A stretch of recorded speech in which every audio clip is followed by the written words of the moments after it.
What is up, guys? In today's video we're going to be talking about the twin mag AR because I think it's one of the best weapons in the game right now, but I've had a lot of comments from players saying that they can't use this weapon or it has too much recoil for them to use. So that is what we're going to be talking about in this video. I'm going to go over like some tips with this weapon to hopefully help you control the recoil, because when used properly, this is one of the best assault rifles we've ever had in Fortnite, I think.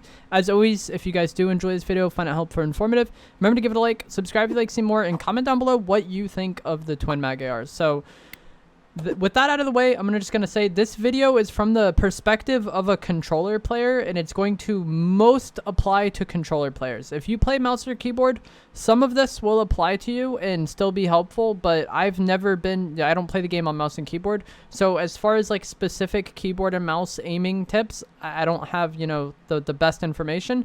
But if you're a controller player, this video I think will be really helpful for you, especially if you're kind of newer to shooters, like Fortnite is your first ever shooter. And even if you do play on keyboard, it'll still be helpful, but it's just, like I said, it translates best for controller. The first thing we're going to talk about is going to be recoil control and left stick aiming. So I'm going to cut to a section in creative where I kind of explain this in real time and talk about it as I'm demonstrating it. Okay, so now we're going to explain recoil control, because I've gotten an absurd amount of comments this season saying that this weapon has too much recoil for it to be usable. And so I'm going to be talking about how you can kind of better control the recoil and improve your accuracy with this weapon in game. So I'm not going to touch my right stick on my controller at all with this initial shot. This is just going to be what the recoil does if you don't do a single thing to it, okay?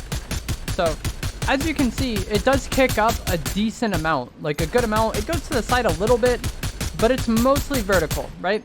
And so typically with guns and shooters, if it only has vertical recoil, that's pretty easy to control because you only need to pull down in one direction. If it was going like up and to the right, you would have to pull down and to the left. But with it only being vertical, you could just pull your right stick or your mouse down a little bit when shooting, and it is very controllable. So this is going to be me pulling my right stick down a little bit, and as you can see, it's way more controlled than it was before. And that's just a little bit, like 10% of right stick pressure. I put that controller overlay underneath the webcam to kind of like hopefully better show that it's not like I'm pushing it all the way down. It's just like barely at all. And this is without having aim assist at all, because I'm just shooting a wall. If I was shooting a person, it would be even easier for me to like keep this steady, because then you would also have aim assist as a factor. So basically with controlling recoil with weapons, and this is every shooter that I've ever played, you just want to pull your aim in the direction opposite of the recoil. So since this is just straight vertical up, you just need to pull down a little bit and it'll control most of it for you. If it was up and to the right or up and to the left, that's when things get difficult. And if you've played games like, Warzone, like the CR56 AMAX was my favorite weapon in that game, and it had like up and to the right recoil. So you would have to pull down and to the left while shooting. But even that was, pretty controllable. And like I said, it would be easier if I was in an actual game shooting at an actual person, because then we would have aim assist. But even then, this is like plenty steady. It's not like it's not moving at all, but it's like moving a little bit, enough to the point where it would be easy to keep that on a person, And then another thing I want to talk about is going to be left stick aiming. I'm going to talk about this later on in the video too. But that is going to be moving your character left to right to make up for your aim. So this is like, I don't know if keyboard players do this, but this is like huge in controller games like Call of Duty, Apex. Having good left stick aim is very important, because like if I wanted to make my aim like go onto this little my target and I need to move it to the left a little bit, it's way more likely that I overshoot it, right?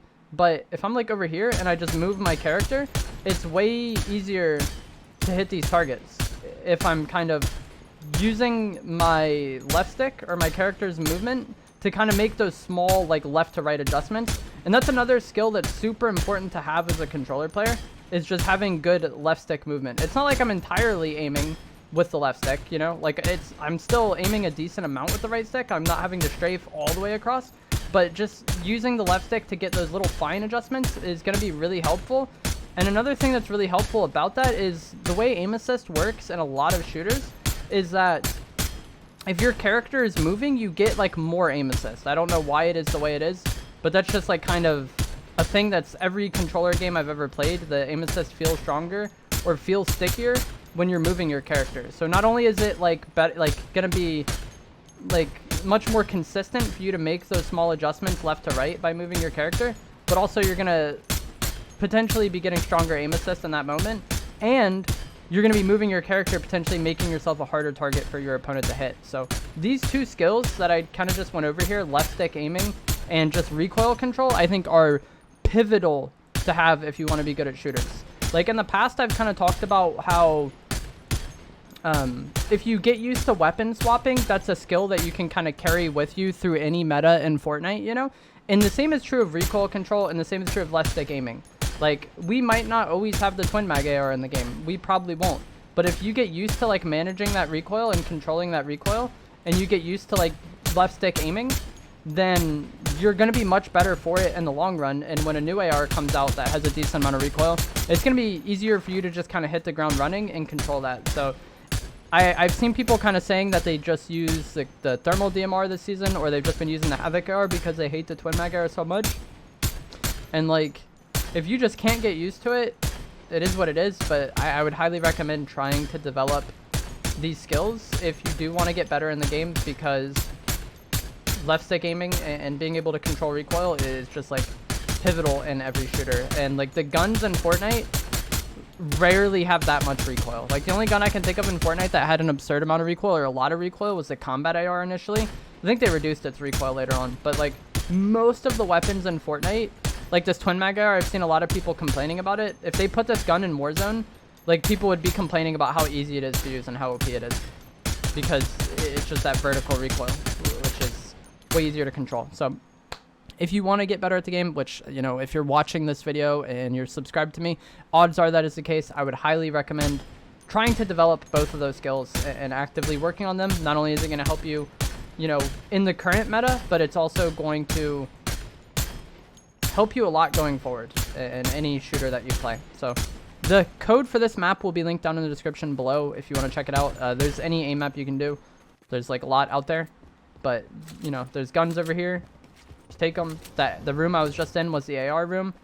I've talked about this map in previous creative videos, and if you do want to just go somewhere and kind of practice the recoil of this weapon, you can do that. And it's one of those things that I think once you kind of get the feel for it, it'll be super easy for you. I think a lot of the people that are struggling just hadn't really ever, you know, learned that, like, you could just, like, counter recoil by, like, pulling in the opposite direction. But yeah, we're going to get back into the commentary. This was just kind of meant to be, like, its own gameplay section of the video, so I could kind of show that and talk about that in real time. So hopefully that kind of gave you a better perspective on how to control the recoil of the weapon, and that you shouldn't just, like, sit there and let it recoil. I think a lot of the people that have been struggling most with this weapon, they don't touch their right stick, or they don't, like, pull their mouse down at all when they're shooting. They just let the gun do what it's gonna do, and that could work in the past with something like the MK Alpha, because it didn't have very much recoil, especially if you started to, like, lower on their body. But with the twin mag AR, if you aren't actively trying to control that recoil, it's gonna get out of hand. And so it is important to be able to, you know, apply that slight bit of pressure on the right stick to counteract the recoil. And something that might help you with this is going to be your dead zones and your aim down sight sensitivity, or your targeting sensitivity. So the targeting sensitivity is going to be how sensitive your game is, you know, when you're aiming down sights.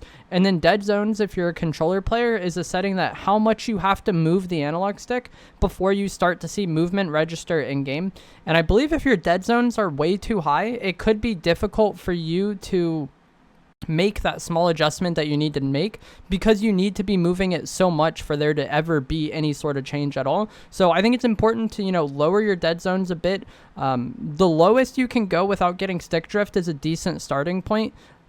Because of the way these dead zones work, if you just put it as low as possible, you'll probably start to get stick drift. So a lot of players are in the kind of like 8 to 12 range on their dead zones.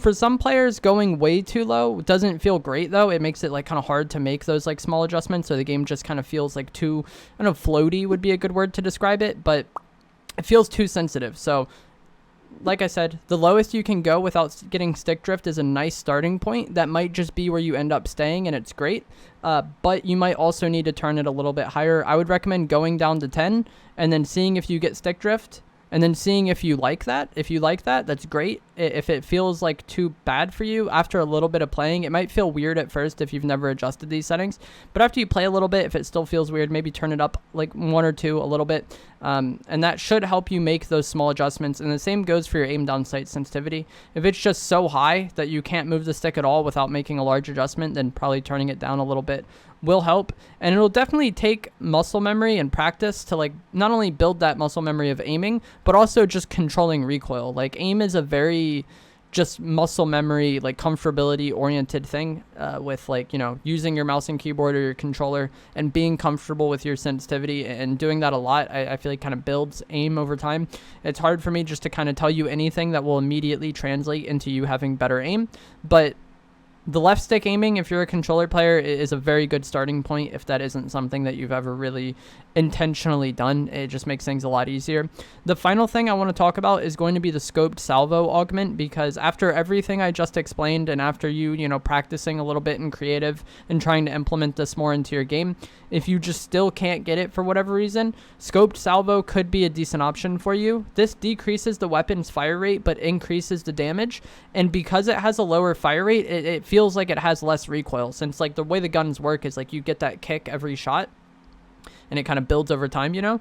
With scoped salvo having a lower fire rate, it's going to make it like more controllable for you, I think. So if you are someone that's just been struggling even after everything we just talked about, scoped salvo could be great. Even if you can control the recoil fine, scoped salvo is really good.